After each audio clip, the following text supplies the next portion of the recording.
vengo de una diócesis del sur de España y mi primer objetivo para llegar aquí ha sido trabajar con las comunidades hispanas, ¿no? Bueno, pues vamos a hablar un poquito en este rato. Intento hacerlo de una forma sencilla y llana que nos llegue a todos sobre qué camino nosotros como humanos, como seres humanos que somos, porque tenemos que partir de una experiencia. Nuestra vida creyente no elimina ni suprime nuestra condición humana. Es decir, por ser creyentes y tener al Señor en nuestro corazón, las cuestiones humanas que acechan nuestra vida, buenas o malas, siempre están ahí. A veces pretendemos o esperamos continuamente un milagro en nuestra vida. A veces estamos orando y pidiendo que algo se transforme, que algo se cambie. Y no nos damos cuenta que tantas cosas que nos suceden en nuestra vida son el resultado de nuestra propia condición humana. Somos humanos. Y el ser creyente no anula nuestro ser humano. Es más, el ser creyente tiene que enriquecer, tiene que llevar a plenitud nuestro ser humano. Yo escuché una vez un padre que decía, le preguntaban, padre, ¿qué es ser santo? Y él dijo, pues mira, ser santo se parece mucho, y a mí esto me llamó mucho la atención, ser santo se parece mucho a ser una persona educada. Educado no significa tener un título universitario. Educado significa que yo sé respetar al prójimo. Educado significa que yo sé disculparme ante los demás. Educado significa que yo respeto al otro, que lo acepto como es, que no le ataco. Educado significa que sé aceptar las contrariedades, las cosas que no me gustan, y las admito en mi vida, y las acepto y las pongo en las manos del Señor. Educado significa ser correcto en el trato, tratar con delicadeza y con cariño a la gente. Es cierto, ¿no? Todo eso significa ser educado. Y decía, pues ser santo es a todo eso ponerle el nombre de Jesús. Es dar un paso más. Y todo eso, a todo eso le ponemos el nombre de Jesús. Entonces, como decía, partimos de que nosotros tenemos la experiencia de seres humanos con nuestras debilidades, con nuestros fallos, con nuestros defectos, con nuestras inquietudes, con nuestros momentos de alegría, de sal, de azúcar, de color, y los días de oscuridad, de tristeza, de angustia, de desesperación. Y hemos vivido días difíciles, y estamos viviendo días difíciles. Y a mí me gustaría hacer un pequeñito recorrido sencillo desde cómo entender o cómo es el camino que nos lleva al ser humano de la experiencia del miedo a la vivencia de la fe. ¿Cómo podemos hacer ese recorrido del miedo a la fe? Siempre iluminado por la palabra de Dios, porque nosotros como creyentes no tenemos otro instrumento que la palabra de Dios. Y la palabra de Dios nos da respuestas a todos los interrogantes de nuestra vida y de nuestra condición humana, a todos. Si queremos encontrar una respuesta, vamos a la palabra de Dios. Si queremos encontrar un consuelo, vamos a la palabra de Dios. Si queremos encontrar un lugar donde descansar en paz, vamos a la palabra de Dios.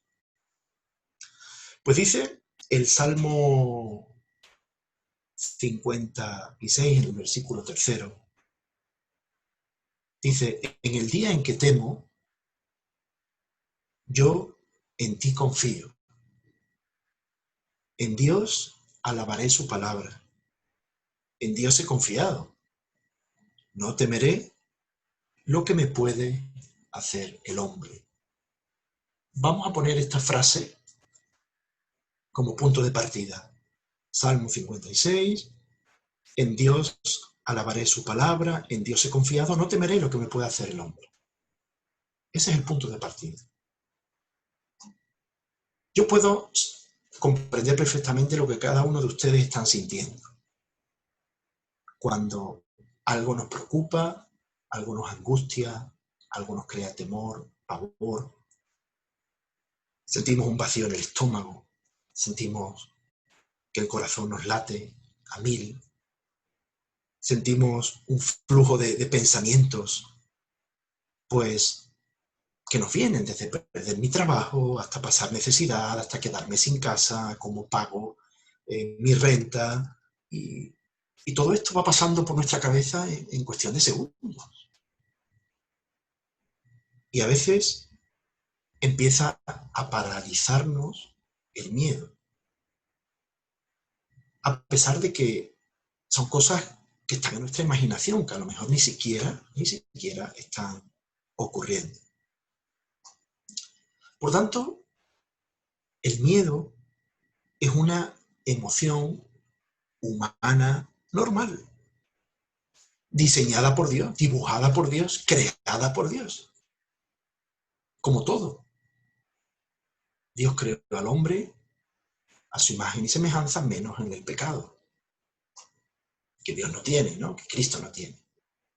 Pero en nuestra condición humana, todo lo que hay ha sido dibujado por Dios. Así lo ha querido Dios. Entonces, ¿para qué Dios ha creado el miedo? Pues el miedo tiene una cara positiva y una cara negativa, porque el miedo ha sido creado por Dios para alertarnos, para llamarnos la atención de que un peligro se acerca. El miedo lo ha puesto Dios ahí para alertarnos, para llamarnos la atención de que hay un peligro que se está acercando a nosotros. Y así nosotros podemos tomar decisiones y podemos hacer cosas en contra de ese peligro, cuando viene el miedo. Y tiene un propósito, pues que tomemos precauciones y que veamos ese miedo incluso como una posibilidad de crecimiento personal, como una posibilidad de cambio, ¿no? De mejora. Ese sería como un lado positivo del miedo. Algo que Dios te ha puesto ahí para alertarte de cosas que te pueden pasar. Entonces uno tiene sensación de miedo porque se puede encontrar, bueno, me contaba a mí, por esta zona donde yo vivo, que hay mucho bosque, mucho árbol, mucha zona verde, pues hay familias que tenían miedo porque habían visto osos. Entonces tú tomas precauciones ante eso. ¡Qué miedo! Puede venir un oso al jardín de mi casa. Nos puede pasar algo a mí y a mi familia. Tomemos precauciones. Salgamos con prudencia, vayamos acompañados, vayamos por zonas que se ven, que se visualiza bien el entorno. Bueno, es una forma de prever una situación negativa que nos puede pasar. Pero el miedo también tiene su lado oscuro. Por ejemplo, uno ve las noticias en estos días o en estos meses y entra en pánico. ¿Cuántas personas me han dicho en estos días: padre, yo ya no veo los noticieros, no leo el periódico, no quiero ver nada porque entro en pánico cuando veo la situación o la realidad que el mundo está viviendo? Entonces nos tenemos que preguntar que ¿por qué nos mueve el miedo y a qué nos mueve el miedo? Yo creo que todos los que estamos aquí, ¿no? O todos los que siguen este encuentro, esta charla o este ratito de compartir, estamos viviendo aquí en Estados Unidos, ¿cierto? Bueno, pues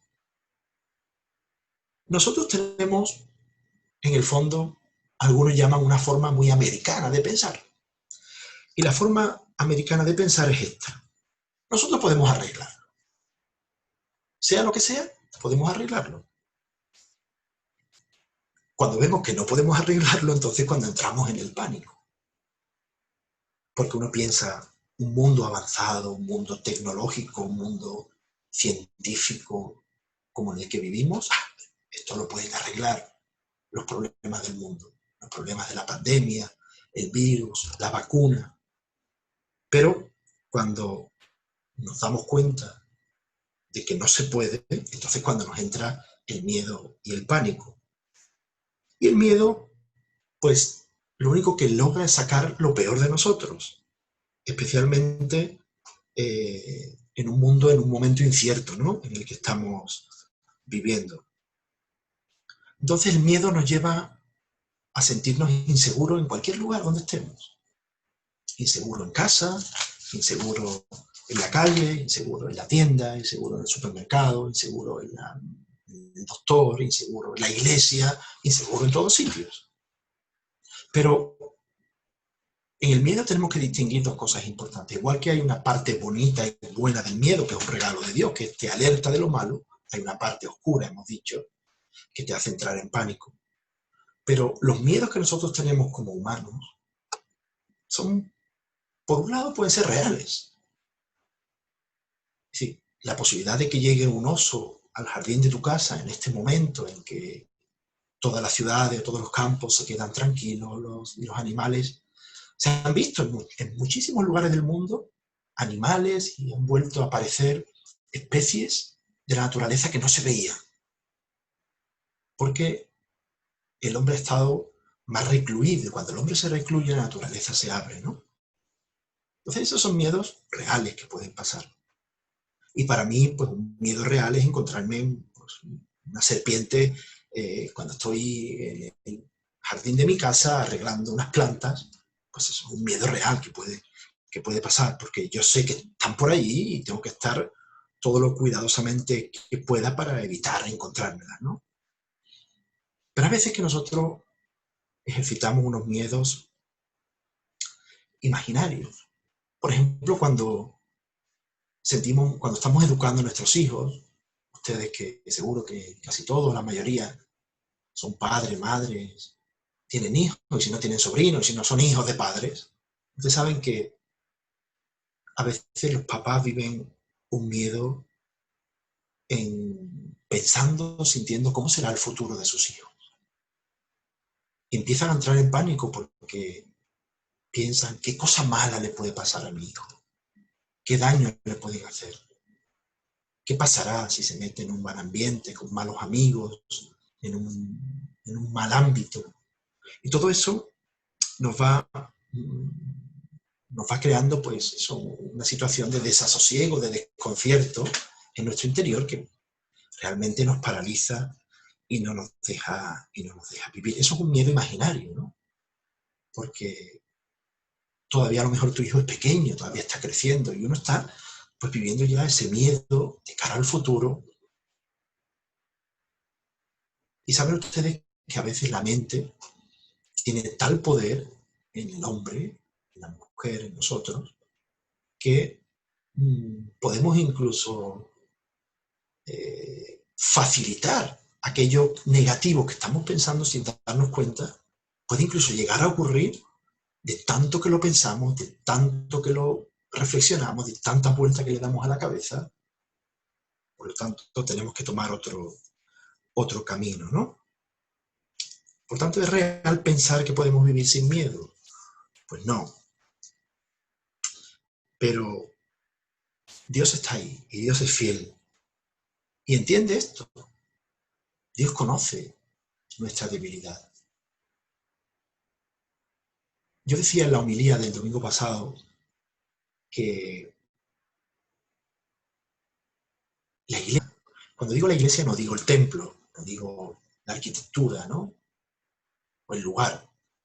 Digo la iglesia que formamos una comunidad, como los que estamos aquí reunidos, ¿no? La iglesia no es un hotel para santos. La iglesia es un hospital para pecadores. Yo esto me lo repito en mi vida muchísimo. Efectivamente, los que venimos a la iglesia no somos los santos. Tenemos que tender a ser santos, a ser mejores. Pero los que nos reunimos en la iglesia Somos aquellos que estamos en un hospital de pecadores, donde venimos a curarnos, donde venimos a sanarnos, donde venimos a ir cerrando nuestras heridas, aquellas cosas que sangran en nosotros, nuestros miedos, nuestras incertidumbres. Para eso venimos a la casa de Dios. Que entre nosotros puede haber algún santo, bendito sea Dios. Que tenemos que caminar hacia esa santidad, bendito sea Dios. Pero tomemos conciencia de que esa es la realidad de los que formamos la iglesia. Y así nos quiere el Señor. Con tus miedos reales o imaginarios, con tus miedos positivos o negativos, con tus miedos iluminadores o destructivos. Así nos quiere el Señor, formando parte en su propia y en su misma comunidad.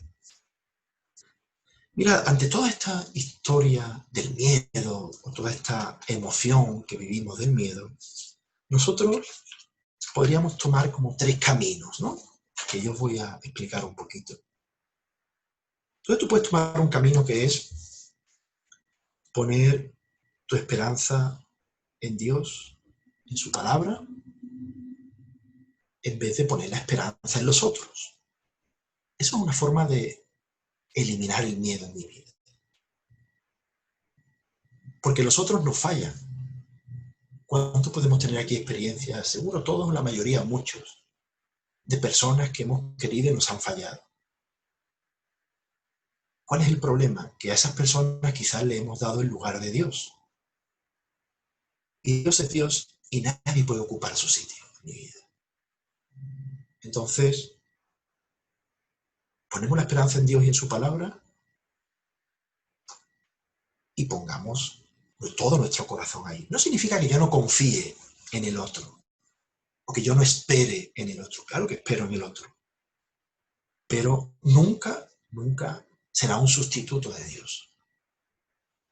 Yo conocí a una señora en España que sufría mucho porque tenía un problema con una hija, su única hija. Mujer, tenía hijos varones. Y un día ella me dijo, padre, mire, un hijo mío me ha dado la clave de todos mis sufrimientos.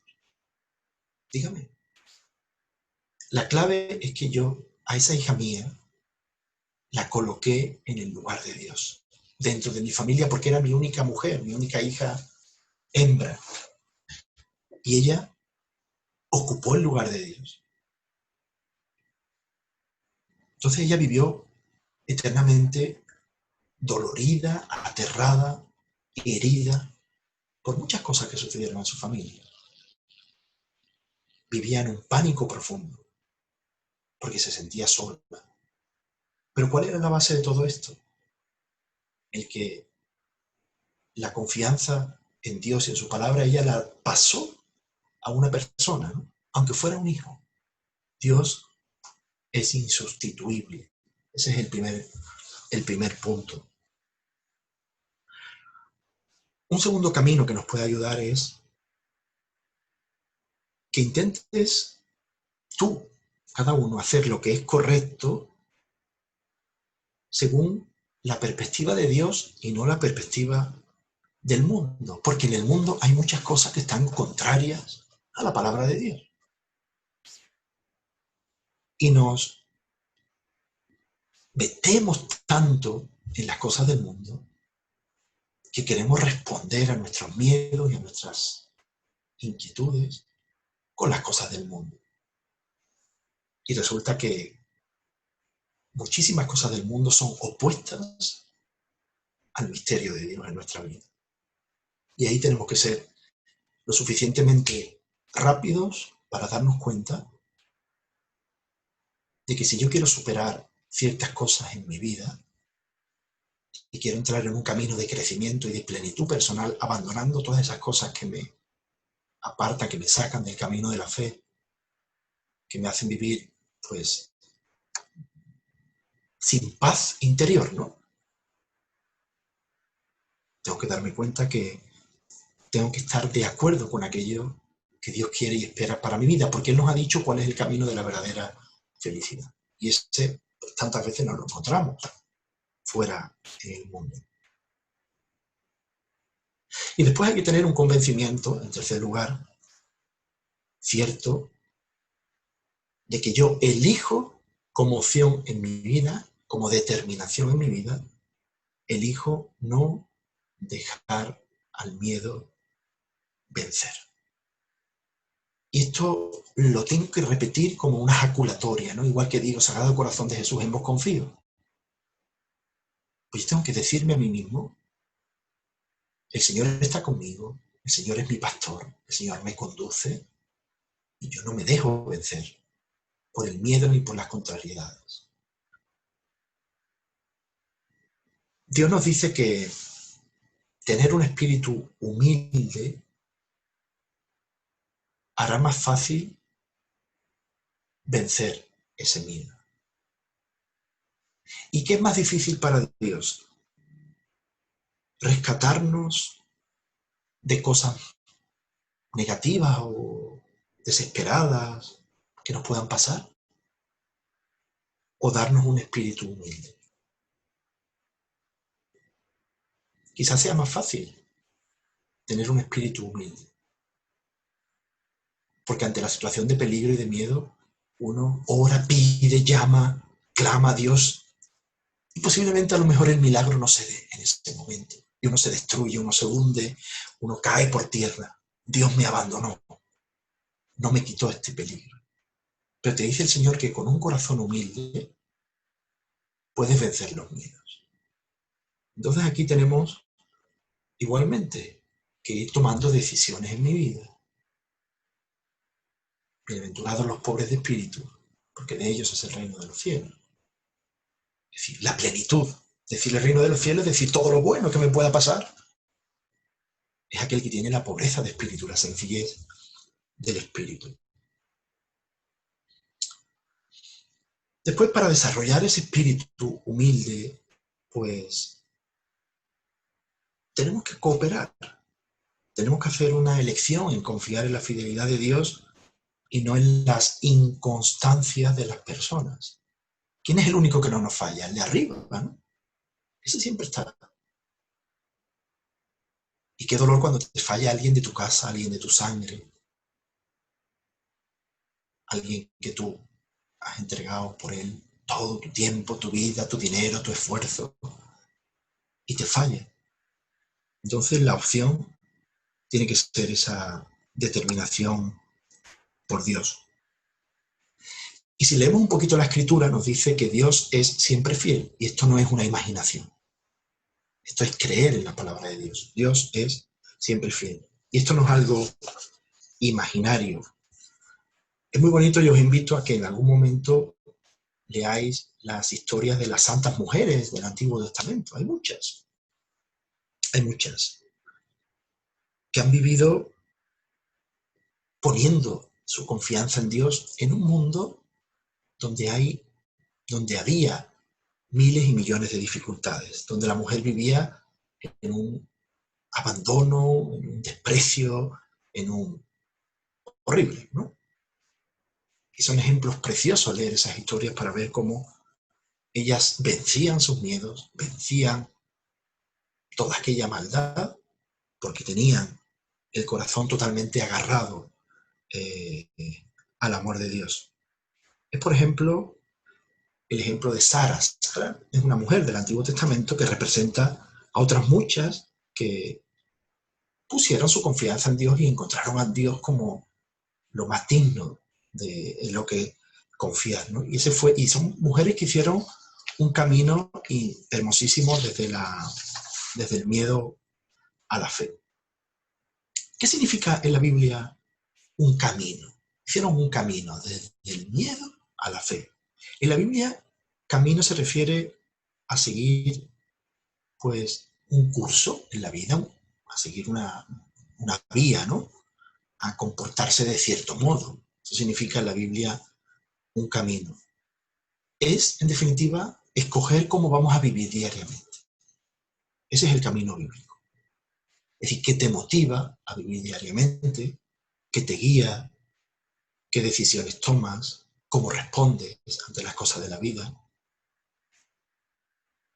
¿Seguirá tu camino diario la dirección de Dios para encarar la vida y el miedo del mundo de otra manera? En definitiva, tu camino, mi camino, es mi decisión. Es mi decisión. O coloco a Dios en el centro de mi camino y Él me lleva o no. ¿Y saben ustedes quiénes vencieron el miedo? Así también, no solo Sara, este personaje del Antiguo Testamento, sino todo el pueblo de Israel. Cuando el pueblo de Israel era esclavo, vivía en Egipto esclavizado, construyendo pirámides, y morían miles y miles a diario, les pegaban con látigo, los maltrataban. Y cuando ellos salieron de Egipto, no tenían ni para comer en el desierto. Y se quejaban, vaya la faena que nos ha hecho Dios de sacarnos a un desierto donde no hay de comer ni de beber. Un desierto donde no había carreteras, donde no había caminos, donde no había señales de tráfico, donde no había... ¿Y saben ustedes cómo Dios se hacía presente? Y ellos pudieron vencer el miedo a la soledad, a la pérdida. Dice que Dios durante el día se hacía presente en una nube. Y la nube siempre iba adelante y ellos continuaban detrás de la nube. Pero cuando llegaba la noche, tenían que seguir el camino. Y Dios aparecía como una columna de fuego que iluminaba la oscuridad y ellos caminaban detrás. Es decir, cuando ellos le dieron un lugar a Dios en ese desierto horrible, entonces vencieron el miedo y pudieron caminar adelante.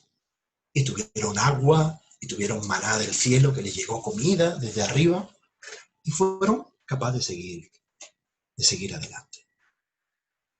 Por lo tanto, la elección que hagamos en la vida, que esa no la puede hacer nadie por ti, ¿eh?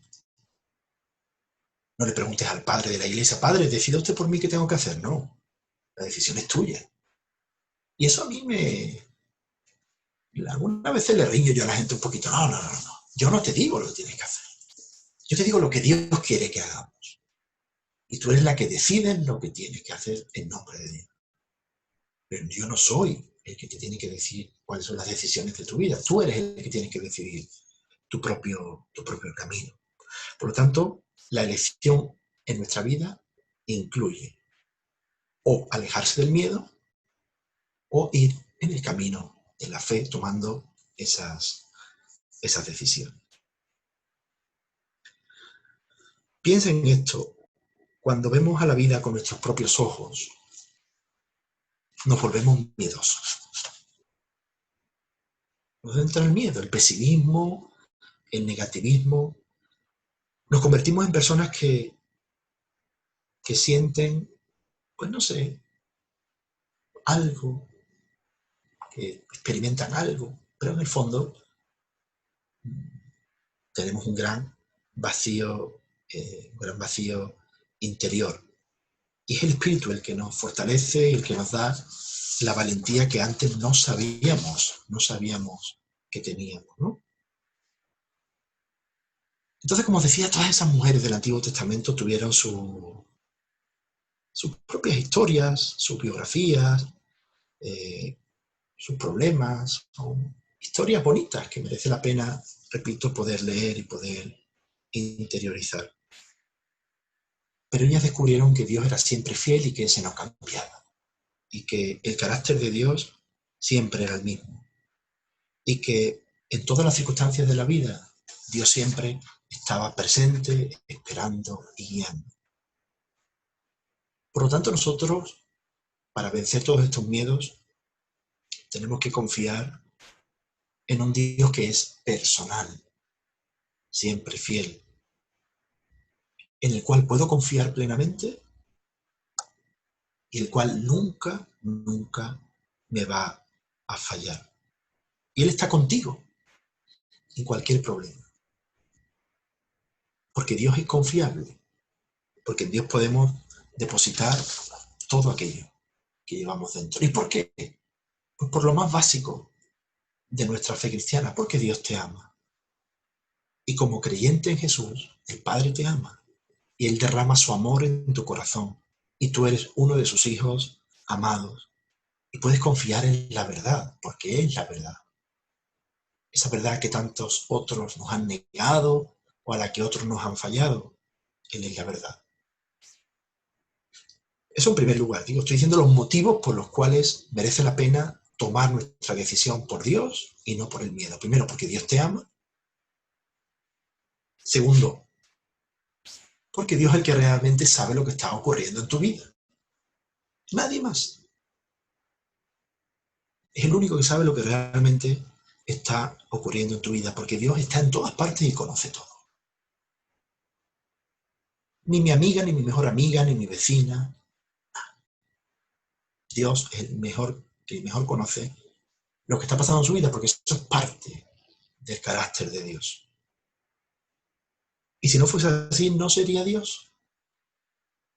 Si Dios no supiera todo lo que está pasando en mi vida, no sería Dios. ¿Y cómo es posible? Pues ni tú y yo no podemos entenderlo, porque nuestra mente es muy pequeña para concebir lo que Dios es capaz de hacer en nuestra vida. Dios sabe. ¿Y que somos tantos en el mundo? Pues sabe lo que está sucediendo en tu vida. Y es que somos de cientos y miles de países, pues Dios conoce lo que está pasando en tu vida. Dios te ama, Dios sabe lo que está ocurriendo en tu vida. Y lo más importante sería la tercera cosa, es que Dios puede hacer algo de lo que está ocurriendo en tu vida. Dios puede hacer algo, porque Él lo sabe. ¿Hay algo imposible para Dios? Os pregunto. Aunque no os oigo, veo las cabezas que dicen no. No hay nada imposible para Dios. Fijaos, en el pueblo de Israel, uno de los dolores más profundos que podía sentir una mujer era la esterilidad, el no poder tener hijos. Eso no solo era un dolor en lo profundo de su ser, sino que eso le llevaba a tener miedo al propio pueblo, a su propia gente, a su propia familia. Porque la consideraban una persona sin posibilidad de dar frutos, estéril, por lo tanto, alguien nulo, ¿no? Pues fijaos si Dios puede todo, que hizo nacer en el vientre de mujeres estériles hijos, pudieron alumbrar hijos a la vida. En personas que, en definitiva, optaron y dijeron, mi miedo, mi angustia, mi desesperación o el camino de la fe. Y realmente tomaron el camino de la fe. Y yo podría preguntar a cada uno, ¿cuál es el dolor más grande que se puede experimentar ahora? Pues quizá en estos tiempos es la enfermedad, el perder a un ser querido, el ver cómo no puedo hacer nada por ese hijo mío, por ese marido mío, por esa madre mía, por ese padre, por esa persona que amo. Y se le va la vida y yo no puedo llegar, no tengo fuerzas para cambiar esa situación en mi vida. Pues Dios también puede hacer algo ahí. Si hacemos esa opción de dejar el camino del miedo y de tomar el camino de la fe. Pues yo os animo y os invito a que pongamos nuestra vida, nuestras acciones, nuestras preocupaciones en las manos del Señor. Y yo te invito a que leas la palabra de Dios, si realmente se apodera de tu vida el miedo. Y no acudamos a otras fuentes. No hay otra fuente para superar mis dificultades. Porque, repito, el único que puede conocer y saber qué es lo que está ocurriendo en mi vida es Dios. Y el único que tiene la capacidad de poder hacer algo es Él y mis propias decisiones. Así que eliminemos de nuestra vida aquellos que creen que pueden hacer algo por mí, por otros medios, por otros caminos. No gastes ni un dólar en nadie que crea que te puede ayudar a superar tus miedos, tus indecisiones, tus obstáculos, tus sufrimientos, ni averiguar qué puede pasar mañana. Porque solo es Dios el que tiene este poder, no el humano. Es solo Dios el que puede darte una respuesta a tus interrogantes. Y voy a terminar con 3 pequeños trocitos de la palabra de Dios que también nos iluminan sobre este miedo, que nos sirva como oración y como conclusión pues, de este ratito que he compartido con cada uno de ustedes. Dice el profeta Isaías, si alguien quiere apuntarlo, en el capítulo 41, en el versículo número 10. Isaías, profeta Isaías, capítulo 41, versículo 10. Dice claramente así: no tengas miedo, pues yo estoy contigo. No temas, pues yo soy tu Dios. Yo te doy fuerzas, yo te ayudo y yo te sostengo con mi mano victoriosa. Fija qué oración tan sencilla de la boca del profeta, y que en los momentos de angustia, de cansancio, de desesperación, de cuando uno lo ve todo oscuro, reza estas 4 frases. No tengas miedo, yo estoy contigo, no temas, pues yo soy tu Dios, yo te doy fuerza, yo te ayudo, yo te sostengo con mi mano victoriosa. Otra cita muy bonita sería el versículo 4 del Salmo 23. Dice: aunque pases por el más oscuro de los valles, y aunque estés viviendo el momento más duro de tu vida, no temeré. No temeré peligro alguno, porque tu Señor está conmigo, y tu vara y tu callado me inspiran confianza. El Señor nos sostiene. El Señor es el pastor, ¿no?, que tiene un callado y ahí sostiene nuestra vida, nuestros problemas, nuestros sufrimientos, nuestros miedos. Y por último, Josué, el libro de Josué, en el capítulo 1, versículo 9, el libro de Josué, dice el Señor: yo soy quien te manda que tengas valor y firmeza. No tengas miedo ni te desanimes, porque yo, el Señor tu Dios, estaré contigo donde quiera que vayas. Yo creo que con estos 3 relatos bíblicos del profeta Isaías, del Salmo 23, del libro de Josué, tenemos suficientes instrumentos para sentir en nuestro corazón y de una vez por todas confiar en Él. Confíen en Dios de una vez por todas. No lo dejen pasar, no esperen más tiempo. No hay que esperar a un momento de una gran experiencia espiritual, no hay que esperar ni al retiro próximo, ni al próximo encuentro navideño, ni a la próxima Pascua, ni a la próxima Cuaresma o Semana Santa. Es decir, la opción por Cristo y el abandono del miedo a nuestra vida tiene que ser una decisión de ahora, de hoy. Y que ese sea el compromiso que cada uno de ustedes tomen en este día. Oren con la palabra de Dios, confíen en Él, abandonen todo aquello que os lleva por caminos equivocados y sientan que el Señor está con ustedes, dice, todos los días hasta el fin del mundo. Y lo último, nosotros mentimos. A veces nos tenemos que arrepentir de las mentiras. Pero Dios nunca miente. ¿Ok? Ánimo.